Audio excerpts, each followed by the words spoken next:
બેફામ ન બોલાય. જેની વાણીથી કોઈને કિંચિત માત્ર દુઃખ ના થાય, જેના વર્તનથી કોઈને કિંચિત માત્ર દુઃખ ના થાય, જેના મનમાં ખરાબ ભાવ ના થાય, તે શીલવાન દાદા ભગવાન.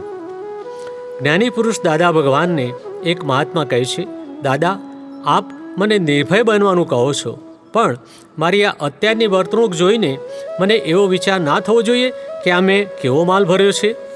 દાદાશ્રી સમજાવે છે, એ તો એવો વિચાર આવવો જોઈએ કે મેં બળ્યો આવો માલ ભર્યો. આવો વિચાર બધાને થાય, બધાએ થાકે કંટાળે ને બધાને આ ગમે નહીં, પણ શું થાય, બીજો કોઈ ઉપાય જ નહીં ને. એટલે હવે તમારે ફક્ત એટલું ન બોલવું જોઈએ કે હવે મારે કશો વાંધો નહીં, એવું તમારે બેફામ ન બોલવું જોઈએ. અમે એટલું કહેવા માગીએ છીએ. બાકી અમે તમને જે સ્વ સ્વરૂપનું જ્ઞાન આપેલું છે એનાથી તમને કશું થવાનું નથી એવું જાણીને જ આપેલું છે. પણ જો તમે બેફામ ના બોલો તો.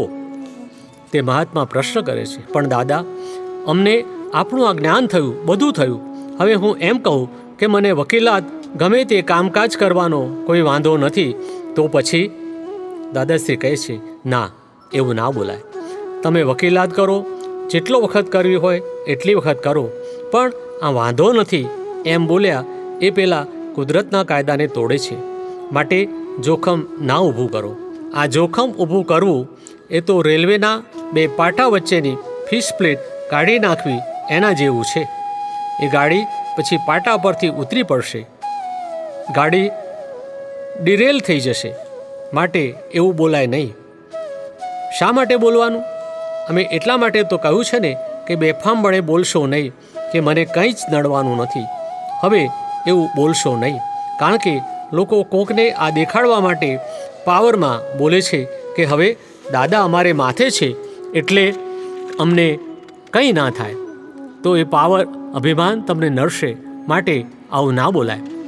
તે મહાત્મા કહે છે, આપે તો એટલો બધો સરળ અને સુગમ રસ્તો બતાવી દીધેલો છે, પણ જો અમે સતત જાગૃતિ નહીં રાખીએ અને આપે આપેલ 5 આજ્ઞાઓ જો નહીં પડાય તો આપે જે જ્ઞાન આપ્યું છે તે શસ્ત્ર રૂપે સંહારક પરિણમશે. દાદાશ્રી કહે છે, તો મહાત્મા રખડી જાય, છતાં ડહોળાઈ ગયેલું ઘી દિવેલમાંથી નહીં જાય. કંઈક લાભ તો રહેશે, તમારા ઘણા અવતાર ઓછા થઈ જશે, પણ જો 5 આજ્ઞાઓ પાળવાની બંધ થઈ ગઈ તો આ જે રીતે તમે ધારો છો એ મોક્ષ સ્થાને જલ્દી નહીં પહોંચો. આ કાળ જ આખો કુસંગનો કાળ છે. ઘરમાં, ઓફિસમાં, વેપારમાં જ્યાં જુઓ ત્યાં કુસંગ, કુસંગ ને કુસંગ છે. આ આજના જે સત્સંગો બહાર ચાલે છે તે નરો કુસંગ જ છે. જો તમે અહીંયાથી સ્વ સ્વરૂપમાંથી બીજે જાવ ને તો એ તમારા માટે કુસંગ છે. હવે આવા કપરા કાળમાં જો આ 5 આજ્ઞાઓ ના હોય તો એવો કોઈ કુસંગ એને ખાઈ જાય, ભટકાવી દે. એટલે 5 આજ્ઞા પાળે એટલે એને અડે નહીં. નહીં તો અહીં જ્ઞાની પાસે પડી રહો. 5 આજ્ઞા ના પાડવી હોય તો મારી જોડે પડી રહો, તો કુસંગ તમને નહીં અડે. છતાં આ સ્વ સ્વરૂપનું જ્ઞાન લે છે ત્યારથી પોઝિટિવ ભાવ તો મય એને થઈ જ જાય. પ્રગટ અનુભવ જ્ઞાનसूत्र. अगर वृत्ति में फेरफार यानी बदलाव हुआ तो वर्तन में फेरफार यानी बदलाव आता ही है. ज्ञानी पुरुष कनु दादाश्री.